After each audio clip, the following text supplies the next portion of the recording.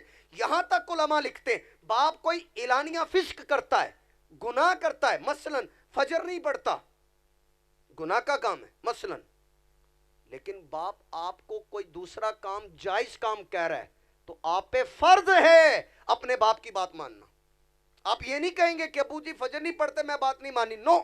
وہ جو دوسری بات باپ کہہ رہی ہے بیٹے میڈیسن لا دو، یہ فرض ہے آپ کے اوپر لا کے دینا، نہیں لائیں گے گناہگار ہوں گے. یہ اسلام تو یہ سکھاتا ہے. آخری حدیث پاک وہ کیا ہے؟ آپ کے دوست ہیں، آپ کے رشتہ دار ہیں، آپ گھر والی ہے، بیوی ہے، بچی ہے، بیٹی ہے، بیٹا ہے، دوست ہیں، آپ کا اپنا جسم ہے، سب کا خیال رکھنا ضروری ہے. بیلنس چلیں. اسلام ہمیں بیلنس چلنے کی بات کرتا ہے، پاسبانی کریں اسلام کی. ایک صحابی عبداللہ بن عمر، کیا نام ہے؟ عمر، عین میم را اور آگے واؤ. اس کو کچھ لوگ عمرو پتہ نہیں کیا پڑھ لیتے، یہ عمر ہے. کیا پڑھیں گے؟ عبداللہ بن عمر. عبداللہ بھی صحابی ہیں، ان کے والد عمر فاتح مصر عمر بن عاص وہ بھی صحابی ہیں. عبداللہ بن عمر کے بارے میں مشہور ہو گیا کیا رضی اللہ عنہما کہ یہ ساری رات جاگتے، عبادت، تہجد، صلاۃ اللیل، نوافل، اور لگاتار نفلی روزے رکھتے ہیں. لگاتار نفلی روزے. میرے آقا علیہ السلام کو پتہ چل گیا ان کے اس پیارے عمل کا. اتنا ہی میرا عبداللہ اتنی عبادت. میرے آقا علیہ الصلوۃ والسلام ان کے پاس تشریف لا فرمایا، عبداللہ مجھے پتہ چلا ہے آپ راتوں کو جاگتے ہو، دن کو نفلی روزے لگاتار رکھتے ہو. عرض کیا جی ہاں. میرے آقا علیہ السلام نے فرمایا ہرگز ایسا نہیں کرنا. کیسی بات ہے؟ حدیث ہے. ہرگز، تاکید کے ساتھ فرمایا ہرگز نہیں کرنا. ساری رات جاگنا پھر لگاتار روزے رکھنا. یہ نفلی تھے، یاد رکھیے گا. نفلی کیا کرنا ہے آپ ذرا سنیے. Balance life. فرمایا کہ کچھ دیر سو جاؤ پھر اٹھ کر اللہ کی عبادت کرو. یہ ہے متوازن زندگی. کبھی روزہ رکھ لو، کبھی نہ رکھو. نفلی، فرض نہیں، رمضان کی بات نہیں ہو رہی. نفلی کبھی رکھو کبھی نہ رکھو.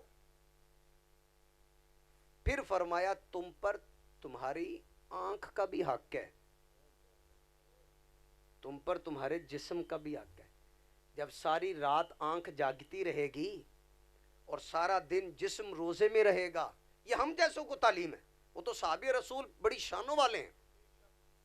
تم پر تمہاری آنکھ کا حق ہے، تم پر تمہارے جسم کا حق ہے. پھر فرمایا تم پر تمہاری بیوی کا حق ہے.